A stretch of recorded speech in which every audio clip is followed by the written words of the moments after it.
What's up, everybody? Welcome to another episode of the BREWtally Speaking Podcast, the official podcast of Metal Nexus, where you can get your show reviews, concert photos, interviews, and so much more.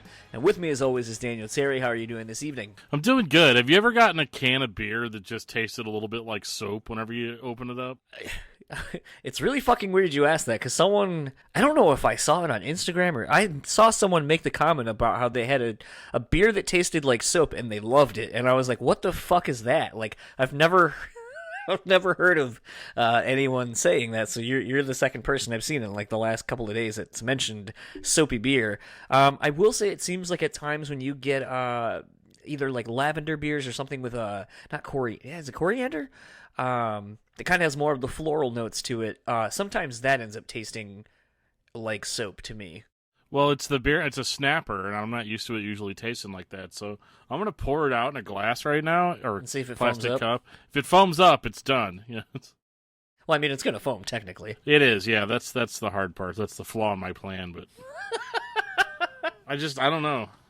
I've already drank more than half of it though, so you can tell. I like how you have your own plastic cup, like you're at like a sporting event. Yeah, I know, right? Just says DFT's cups. I don't know, man. Definitely tastes like soap to me, but I mean, how many have you had at this point? just one. This is the first one, but I mean, it's the only beer I have, so. Well, I mean, sometimes when I used to work at Sam's Club, people would bring back meat and like graduation cakes, like either all eaten or mostly eaten, and be like, "Oh, we didn't use it all. Can we get a refund for like what we got?" And they take it back, and I'm like, what the fuck? Oh, see, I figured there'd be, like, some kind of passive-aggressive plan for that. Like, like they have, like, a change jar, and they're like, here you go, and you just hand them back, like, 75 cents or some shit. We'd wrap their hands in sticky tape and just tell them to put their hand in. Whatever they get is what they get. It's your lucky day. No, and the fucked up thing is on, like, meat, we have, like, a 200% back guarantee. And it's like, I don't know, we did a lot of dumb shit at Sam's Club that I just don't understand. Like, when pink slime was the thing, do you remember that? Yeah, absolutely. Okay, so we didn't get any of that. We, like, you can obviously, if you know how, retail or anything works, like there's, tracking numbers and, anything that's made in bulk, there's various things like this is a lot of these and they have different corresponding numbers and so forth, so you can keep track of everything. So if something goes wrong, you can recall all of those things. And so when the pink slime thing happened, we didn't get any of it. But to put people's minds at ease, like we were like, hey, if you want to bring your shit back, go ahead and we'll give you your money back. And people were flipping the fuck out. And, like, I had a lady that I was doing the refund for, and she was basically yelling at during her time in the line, she just kept going, I can't believe they would sell us this. Just knowingly sell us pink slime. Like, who are these people? And we pay for a membership here. And then finally when she got up there, because, like, at that point I was working in the meat department, but, like, I knew how to do overrides and stuff from being a front-end manager, so I just want to help since they were so bombarded. And, like, I get this lady, and she goes, I was like, oh, do you want it like an in-store credit? Do you want it back on your card? Do you want cash? Like, how do you want this? And she was like, I'll put it back on my card. She goes, I can't believe you would sell this willingly to people. I was like, actually, we didn't sell any of it. We didn't get any of it. But just for those who might, not believe us, we just decided to go ahead and take the loss as a company, just to put, people's minds at ease and, all that kind of stuff. Same with like when, Advil had the recall? Yeah, something like that, yeah. No, it was Tylenol, wasn't it? Tylenol, yeah. But it was one of those things... Because of the Tylenol serial killers? Sure. I mean, with a lot of those... You don't know that story, do you? No. I was going to say, there's just a lot of people that, like, when a recall happens, like, just... And it's like, this lady didn't have any. I was like, oh, do you have any of it with you? She goes, no, we ate it all. And I was like, well, I hope that $17 you just got back, like, gives you peace of mind. If we did give you pink slime and it was going to kill you, you'd be dead anyway, and $17 isn't going to get you shit. But, hey, you know what? Thanks for bitching to everyone in our line. I've been John, man, nice to meet you. I worked in a video game store for like 3 years, so I could probably do a separate podcast just about that.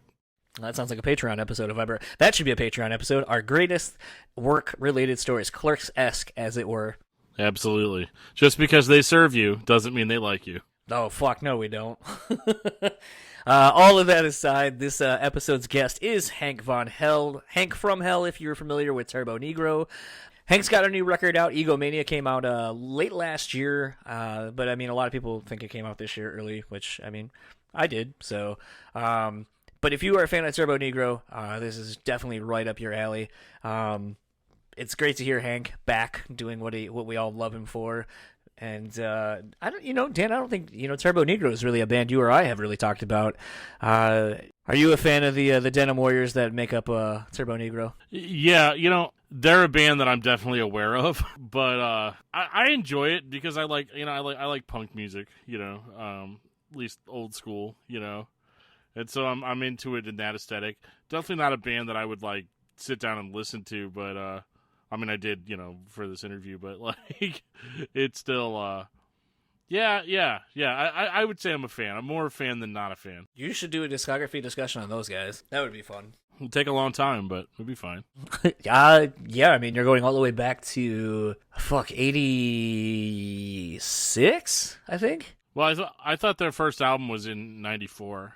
You know what? I'm sure they were around a hell of a lot longer than that, but they've been around for like a stupid amount of time. I thought you were going to say a century. No. So their first album, I'm looking it up now. First album came out in 92, which was Spent Cars and Hot Contraceptives, which is a fucking great record. Yeah. But they formed in 89, I guess. 89, so. Okay, yeah. I definitely enjoy the gay.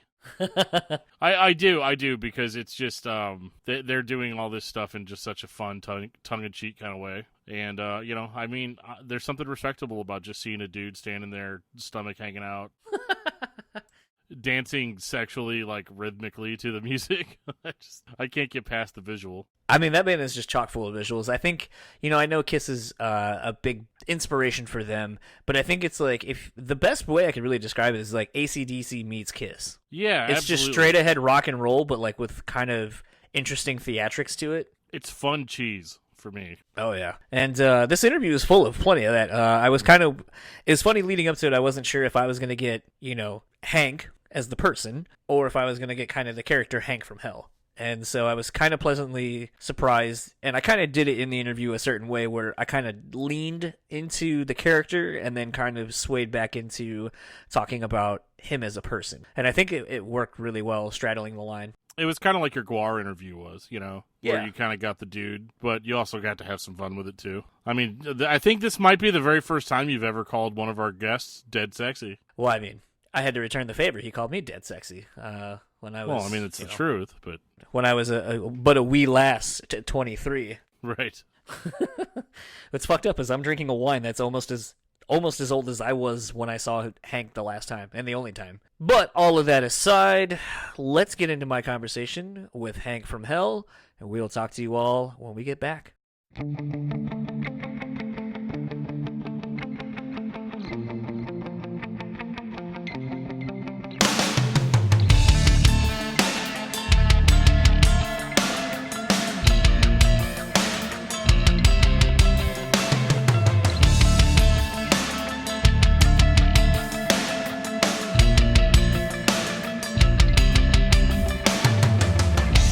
All right. Hi, John. How are you doing? I'm fine.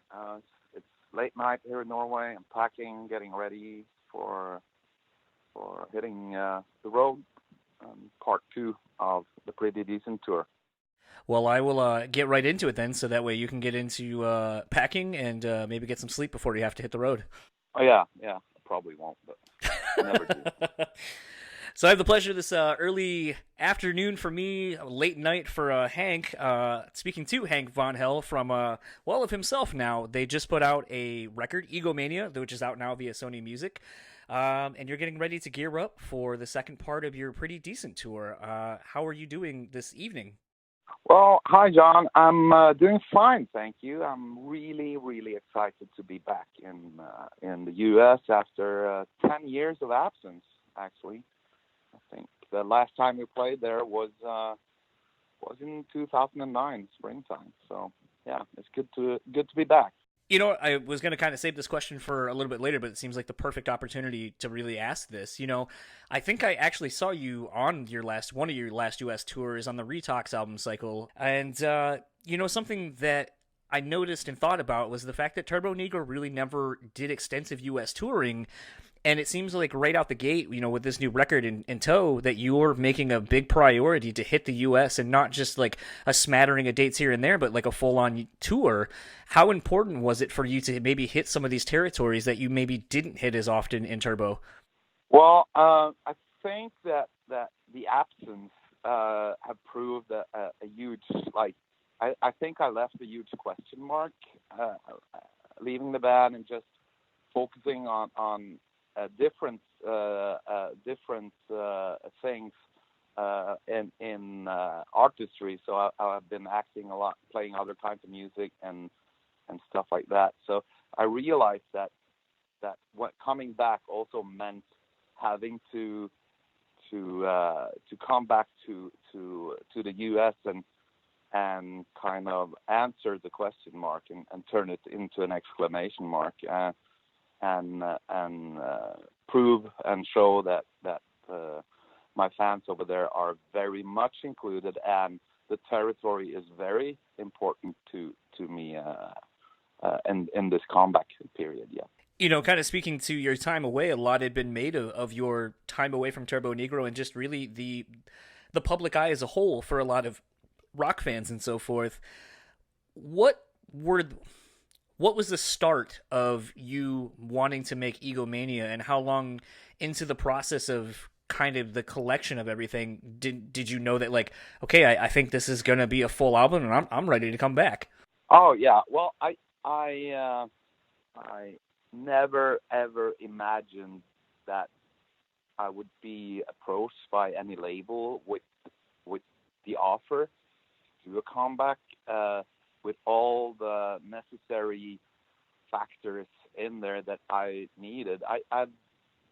I've never said that never ever, but I've said that it takes a lot for me to wanting to go back, and I would never like knock on any door and try to come back to the scene on my own, you know. And I've always said that if Hank von Hell is coming back, it'll be on his own terms, and it has to be this and this and this and this, you know. And suddenly AB9, you know, the A&R and producer, got a hold of me, and he had been looking for me for months, trying to figure out where Hank von Hell had disappeared to, and finding me, he put the offer on the table, and to my surprise, you know, all the things that I had described earlier needed to be there was there. So I had no choice but to take it, you know. And as I said, when I also have said that the timing had to be right in rock and roll as well. And when he asked, I think I said, yeah, all right, I'm in. It's time. So I think it was all about timing. I think it was all about covering all the necessities that needed to be in, and it all happened at once, and that is such a rare thing that I knew that if I'd turned that down, I would never ever be able to play a rock show again, and I was totally fine with that, but that was the offer with a big T. So I could not say that it was a bullshit offer, because it wasn't, and it was a good offer, and I got to be the decision maker myself, you know, and it was cool. So yeah, that's it. You know, something that kind of struck me when the news of this new project, this solo album, was coming out, and kind of seeing the teasers that you were releasing and so forth, is that, you know, you continued on with your iconic makeup that has been long, I almost want to say kind of like a trademark of sorts, or like a visual representation of you, and I guess even to a lesser extent of Turbonegro as well. And it kind of made me wonder if you had contemplated not doing that for this record at all, and just kind of coming up with something new, or no face paint at all, and just being solely who you are.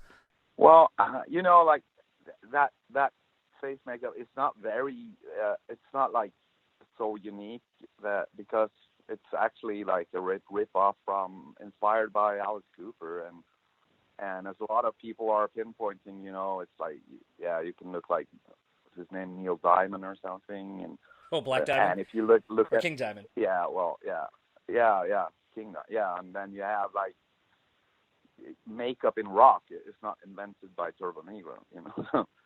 So, but it's kind of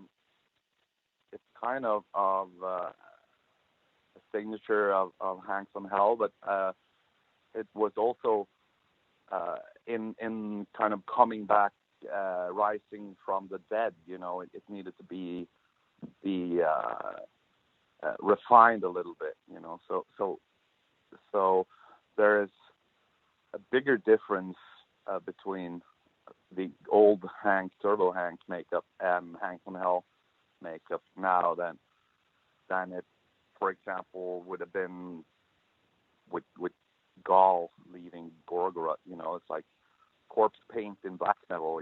So it's actually not such a big deal that I continue the makeup, but of course it's kind of important that it's there, but also that it's better. So it's more detailed and it is different design. So it's meta Hank. I think it was just kind of interesting to me to see a lot of fans, wondering what the presentation was going to be for this band. I mean, you've always had a very visual forward, or been a visual forward artist, and it kind of makes me wonder how much of it is just your God-given talent to be so sexy and come up with, amazing looking imagery for us to look at, versus how much time is actually spent, plotting it and thinking it through and kind of really making sure it is everything that you want it to be. Well, there are two answers to it. One, I'm just winging it, and two, I spend so much time plotting at night that my fiance is really frustrated that I'm never in bed, because I'm just sitting in the dark plotting and stroking the cat, and laughing evilly and having these eureka moments of huge, great designs and enterprises that, of course, in the morning has to be stopped by people of sound minds and authority. But of course, it can't be too thought through either, because Hank von Hell is also a celebration of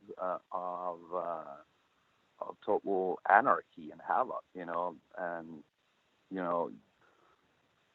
one thing leads to the other, and what the fuck, so you can't plan coincidences, so you just have to plan something, and by coincidence you will find it.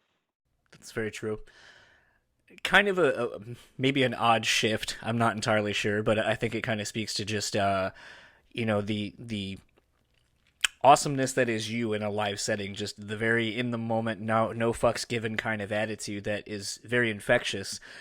And, looking at today's cultural landscape, with a lot of body positivity, there's this kind of singer R&B person, Lizzo, that goes out, and she's getting a lot of adoration from fans for being a very, as my wife has affectionately referred to larger people, juicy. She's a juicy woman. And, I kind of was thinking about, I was trying to shine it back and be like, well, what about the men who have done it? And it's like, oh, I guess it's not as, body positive or sexy for a man to have it all out there. And, you are one of the few instances of people where I've been like, you have kind of always bucked the traditional norms of what a sexy frontman is. And I've always kind of looked at you as someone who's kind of always owned your body and always kind of put it out there and been like, this is me, love it or hate it. I don't give a fuck, because I know I'm awesome. And it kind of has made me wonder, like, as you see this body positive message kind of being spread over the last few years, do you kind of take pride in kind of knowing that maybe to some you were, kind of at the ground level of a lot of that? Well, thank you for asking that, because, of course, I have to say that embracing what you have is the only sexy thing you can do, and this has the reason, the way the reason why it's kind of taken a little bit for granted and not very noticed as body positivity statements from my side is that a lot of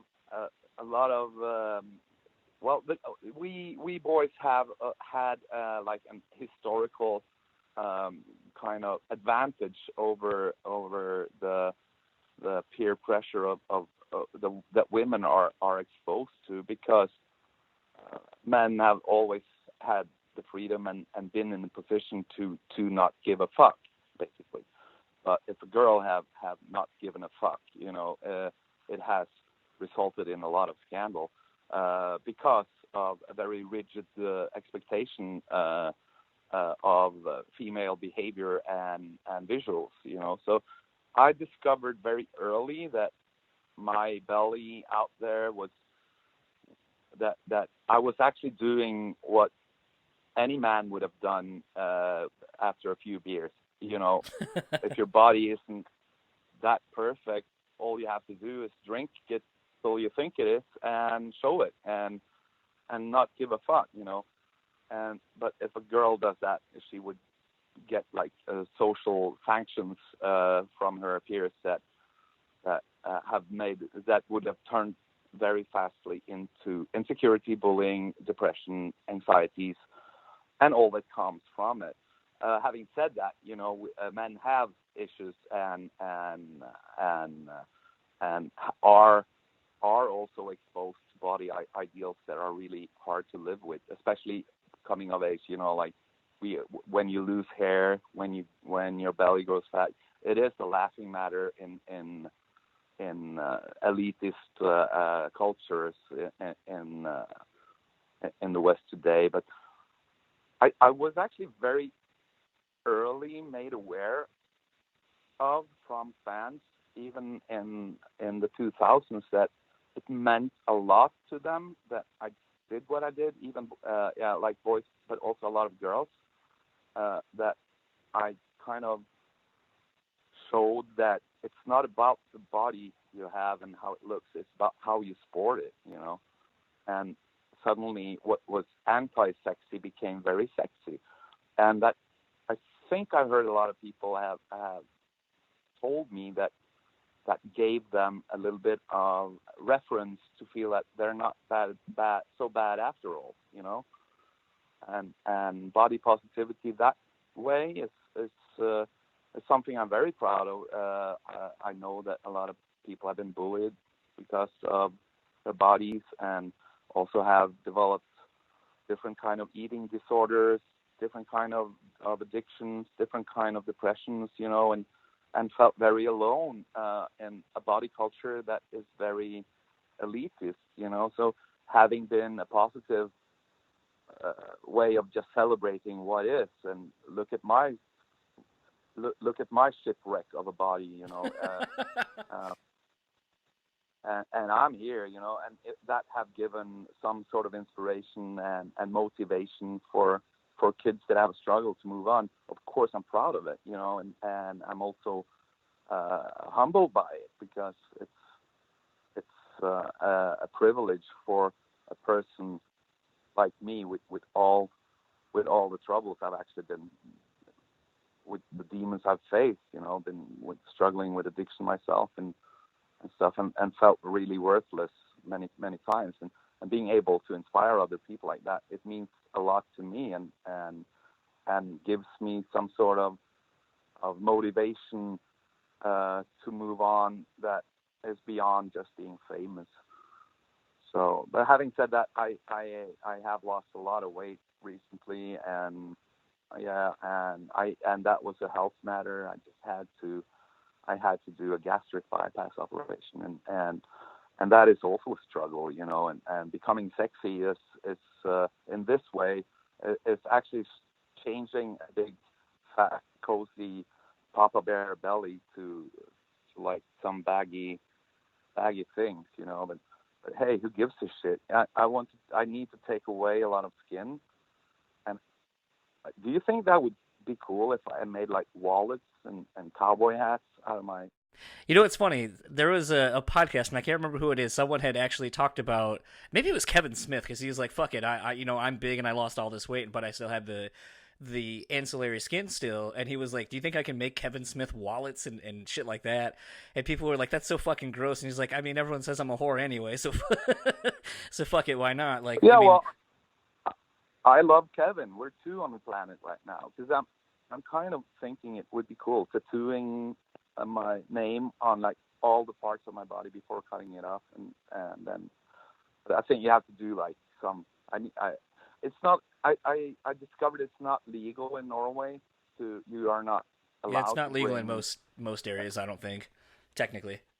So it has to be like some what yeah, some country would where there's no law. Yeah, maybe there needs to be a Hank from Hell country, and you can do take in all the carnal pleasures that you desire in any way, shape, or form. Like Hank's Cannibal uh, Nightmare Land.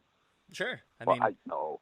Yeah. Okay. Yeah. I'll do that. Like it's number 36 on my bucket list. Yeah. okay. Well, at least it's still in the top 50, so that's still an aspiration to reach. I know I only have you for a couple more minutes, and I did want to kind of keep the Turbonegro questions to a minimum, but as a really long-time fan, I did have a couple. So if you don't mind, I'm going to kind of just ask a few. Apocalypse Dudes is old enough to drink now, which makes me feel even older than I am.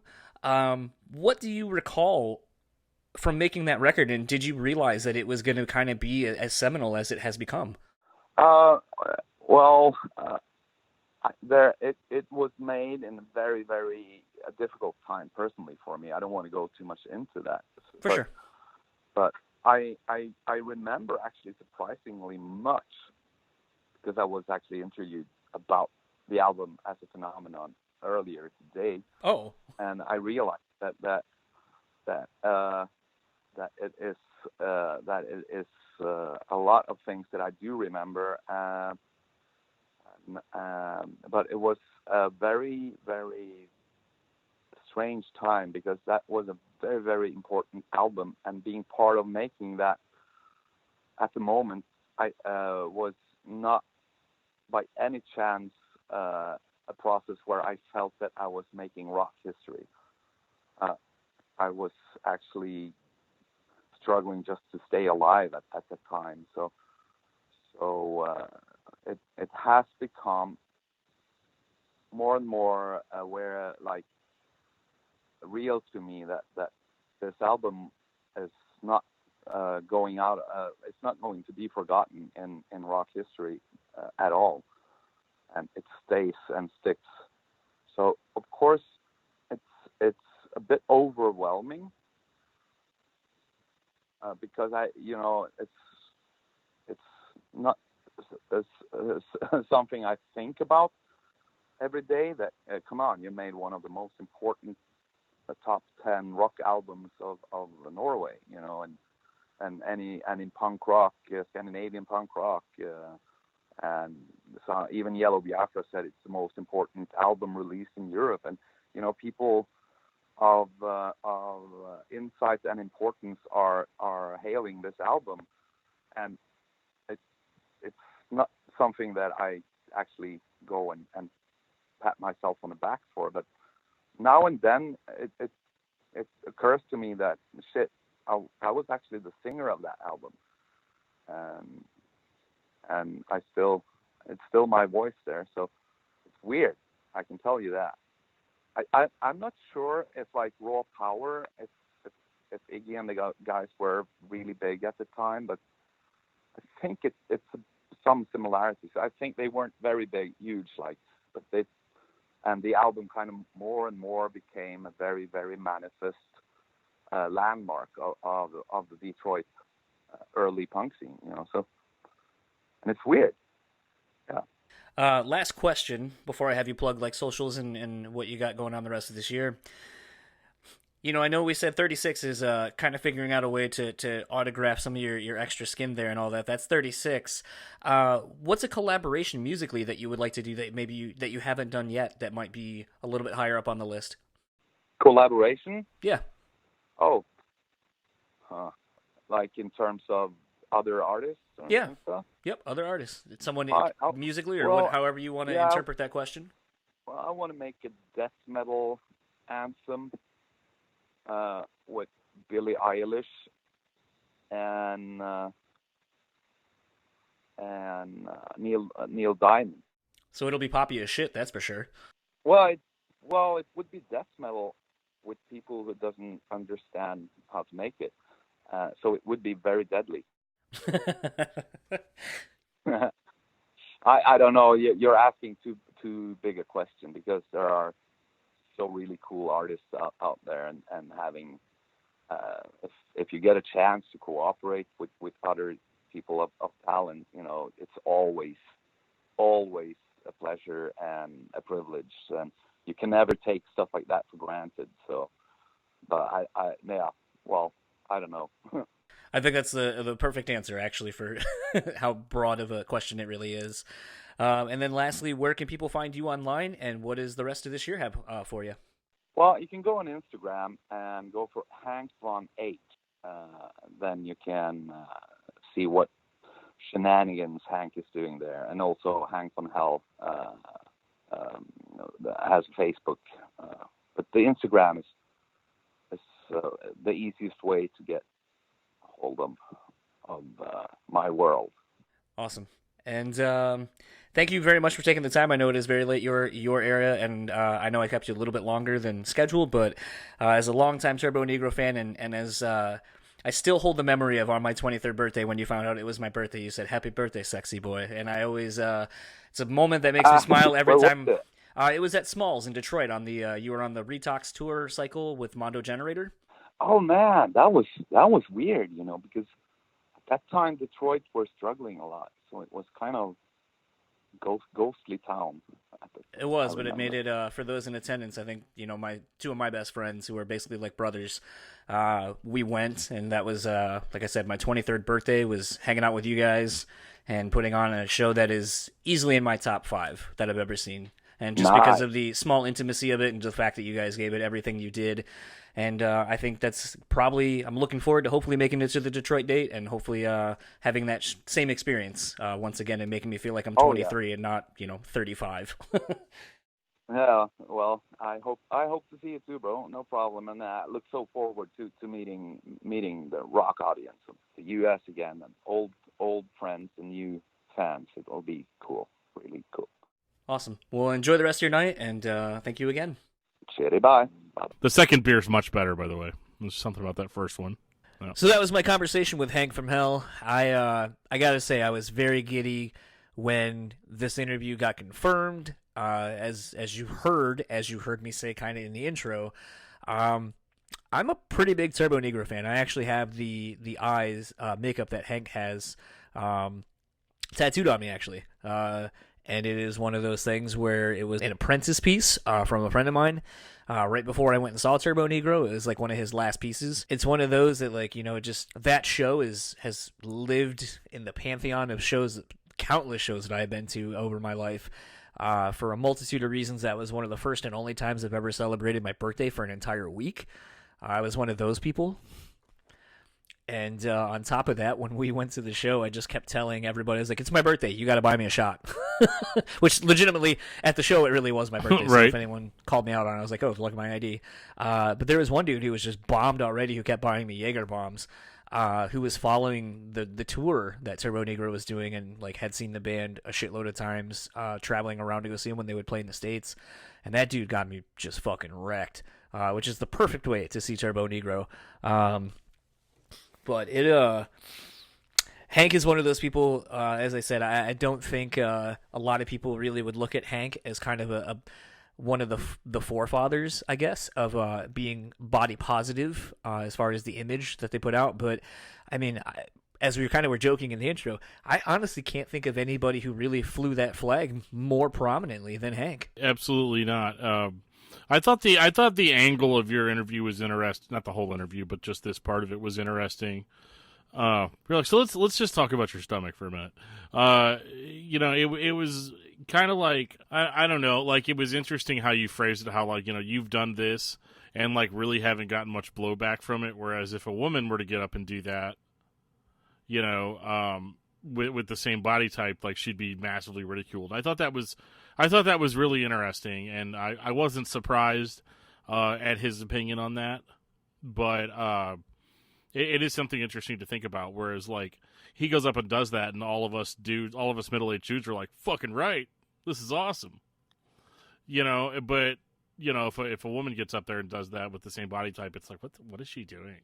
Well, I mean, that's kind of the thing is, like, I think I've mentioned quite a bit over this last handful of podcasts that, like, Lizzo has been kind of a mainstay. I mean, you can't escape her. She's all over the radio. She's, everybody is kind of in love with Lizzo. And it's kind of funny because, everyone's embracing her for embracing that she is a large woman. All her curves and all, which is great. I think more people should be body positive and own who they are. I had an ex who was that way, and I remember someone was like, "Oh, you're a big girl," and she's like, "You're damn right," and I have a lot of curves and blah blah blah, and she fucking owned it, and like that's sexy. It's a sexy trait when someone has confidence in who they are. Definitely applies to Hank. Like, I mean, like you said, a bunch of kind of middle-aged kind of dad bod or proto-dad bod, bodies would see this dude with a beer gut and all that kind of stuff and dancing seductively in a room full of men wearing denim. And, that's kind of the tongue-in-cheek thing about Turbonegro is they always kind of played into this faux, homosexuality type aspect of the band, but always not for humor, but it was kind of poking fun at how we tend to dress and act and all these kind of things and put on this front, and it's not who we are. And I think I think a Turbonegro show in that regard is so freeing because it's like you can look however you want to look. You can put, the face makeup on. You can be 300, 400 pounds with your shirt off and people are going to be like, embrace you. And it's one of those things, like that's something that has stuck with me. And I mean, we go hip hop. I mean, let's go back to Missy Elliott. Missy Elliott was kind of, always the fat rapper lady, who wore the garbage bag thing in that one video. And then, she lost a bunch of weight, started rapping about that. Then people were like, oh, I kind of preferred, the fat Missy Elliott or whatever. Then you had then you had Meghan Trainor come out with that song All About the Bass or whatever. And, like my wife and I were just saying yesterday when the VMAs were on, that it's like, I think obviously we were ready for there to be a subset of people who are embracing large people, for the fact of who they are, and that, sometimes people, can eat right, they can work out, they can do all these things, but they're just predisposed to kind of having these genetics and these body types. And it's one of those things like Meghan Trainor came out and I made the joke. I was like, it's almost like everyone was like, Meghan Trainor's white, so therefore like she can't be, be singing about these things. But here comes Lizzo, who's like, fuck it, I'm owning all of me. And everyone's like, fuck yeah, like everyone now embraces it. But I'm like, a couple years ago there was someone trying to do this too, and you just kind of shamed her for not being big enough or whatever. And, I just kind of, it's been interesting to just see this shift. And then, leading up to this interview with Hank, it was just one of those where I was like, I've been in a room with that dude. I see like a really close friend of mine dressed up as him for Halloween a couple years ago. And it's a dude that like, he is a bigger guy, like tall and everything. And I've never seen him own his body other than that one night we went out for Halloween, or that he went out for Halloween dressed as Hank from Hell. And I was like, it's interesting that it's like put on a little bit of like corpse paint looking shit and cover your eyes in some black and wear like a like denim pants and whatever. And now all of a sudden, like now you have this thing that allows you to own your body and feel good about yourself when typically any other time you wouldn't. And that's the thing I've not seen necessarily with anybody else that is very specific to Hank, is I think he appeals to a demographic that is not usually able to do that. Yeah, totally. It's interesting. It's interesting to see how unpleasable people can be. In the sense of like, oh, I really liked Missy Elliott whenever she was fat, and now she's lost weight, and now I kind of prefer her fat. It's like, what the fuck, people? Like, well, I mean, look at Elvis. Yeah. Oh, I know, right? People can refer to it as fat Elvis or skinny Elvis, and it's like, I mean, no, there was definitely an in between, which was the '60s, but still, there was slightly plus sized Elvis for a while, and like that's fine, But like I agree though, like with the point that was made in the interview that like for me, like I'm a big dude, and nobody gives a shit at all. Like it doesn't matter. Like my appearance. Nobody's being like, holy fuck, dude, Dan could afford to lose a couple of pounds, Like whenever we meet people out in public, that listen to the podcast and stuff like that, it's never weird. I never feel like anybody comes back with that like, oh, That guy was bigger than I thought. But, like, imagine if me and John were women going out doing these interviews, like, or meeting people in real life at, like, shows and stuff that have listened to the podcast. Like, somebody would say something if one of us was, like, overweight, or we were both overweight, or something like that. People would have something to say about it, where it's kind of funny, like, with dudes, like, people really don't say anything about it, especially not in rock and roll.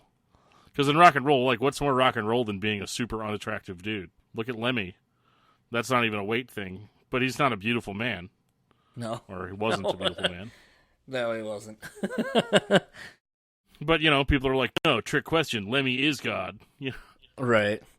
Well, I guess that's what the body of God looks like. Totally. But no, it's actually kind of funny. Speaking to that, I don't know if I sent you this. On occasion, when we're doing these interviews, the publicist is listening in on the line as well.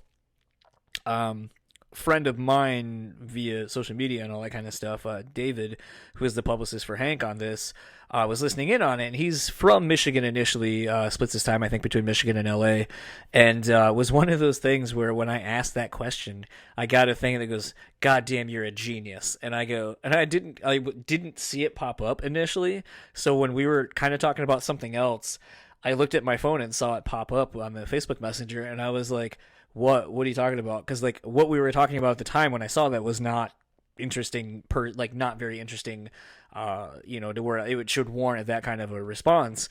But then when he was like, the body image thing, and I was like, oh, well, I mean, oh. Like, it just was one of those things where I was like, this is either going to be something that he'll, like, have fun discussing or whatever. Like, it was one of those where I was like, I could see it being either a Hank from Hell question or a Hank the person question. And right. I was completely fine with however he wanted to answer that. But the fact that, like, we went serious, kind of joked about selling all of his excess skin as, wallets or whatever, I thought was the perfect line to straddle with it. Like, it was something I thought of. I didn't really know where it was going to go, but I thought it was interesting. And I just went with, no pun intended, I went with my gut, and I was like, let's just see where this question goes. It definitely went further than I thought it would, to be honest with you. Like, I was like, oh, I don't, like, is this something that you guys are going to talk about right now? And then, it's fine. It's the thing we did. Somebody was working with me when I was listening to the interview, and they're all like, holy fuck, did he just ask that? And I was like, yep. If you want another kind of shit we talk about on the show that I'm on, yeah. Well, I mean, what can I say? I guess thanks to Lizzo being omnipresent in pop culture right now for really making me think about it, and just kind of having only basically female friends that I hang out with who are, very much infatuated with her music and being inundated with it. I know I've kind of said some things off mic about her music and how I feel about it as a man, and thinking about some of the things she says, and thinking about, like, well, if flipping the gender of it on things, that would definitely not fly. But that is what it is, and I understand as a man I don't necessarily always have the perspective to comment on women issues, not being a woman myself, which is fine. Well, what the fuck, John? Yeah, I know. Why should I, Get it together. But all that aside, I think it was really cool getting to talk to Hank, and I'm really glad he took the time to actually answer everything and have fun with it. And you can catch him on the Egomania tour. I know he's in Austin, Texas right now as of when we're recording. If you haven't listened to the record, go pick it up. It is really, really good, especially if you're a Turbo fan. There's a video that he has out with Steve-O in it, so there's kind of ties to the old days of the early 2000s and so forth. The band and Hank are more than just the Wild Boys theme and all that kind of stuff, but just great rock and roll at a time where we don't really have pure rock and roll like that out anymore. So thanks again to Hank. If you would like to keep up with Hank, you can find him on Facebook at Hank Von Hell Official, Instagram and Twitter at Hank Von H. And if you would like to keep up with Metal Nexus, you can find them on metalnexus.net, Facebook at Metal Nexus, Instagram at metal.nexus, Twitter at metal_nexus. And if you would like to keep up with Dan, he can be found at... You can find me on Twitter at Discuss Metal Dan. You can find me on Facebook under Daniel Terry. That's a very creative name I came up with for myself.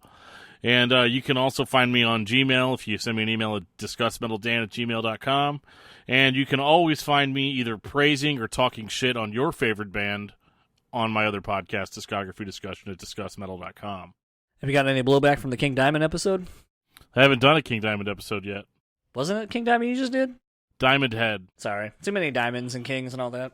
No blowback on that one. We were very critical. Oh, yeah. But we were also very praising at the same time. I think that what we said was very much in the consensus of what most metalheads feel about that band. It was interesting. I've not really listened to much of their music, but thought it was a good episode. I don't know, man. Josh was on fire during that one. Yeah, he was. I think it's the most he's talked. Yeah, he was. He had some shit to say about Diamond Head. That's for sure. Yeah. So if you want to go check that out, go back, listen to it. I think you guys got 120 some odd other episodes in the back catalog. There's a lot of episodes. I can't keep them all straight. And if you would like to keep up with all things this podcast, you can find us simply enough at BrewSpeak Pod on Facebook, Instagram, and Twitter. Check out our YouTube channel. There will be some videos coming up. There's videos that already reside over there. So however you want to listen to this podcast, we are around. If you would like to support us monetarily, you can find us on patreon.com/BrewSpeakPod. A lot of sweet perks over there. And if you would like to support us non-monetarily, you can leave us a review, rate, and subscribe wherever you're listening to this. I'm sure there's a button or an option to do one of those things. Go ahead and do it. Helps us out tremendously. Greatly appreciated. And for the Brewtally Speaking Podcast, I am John. And I am Dan. And we will talk to you all next time.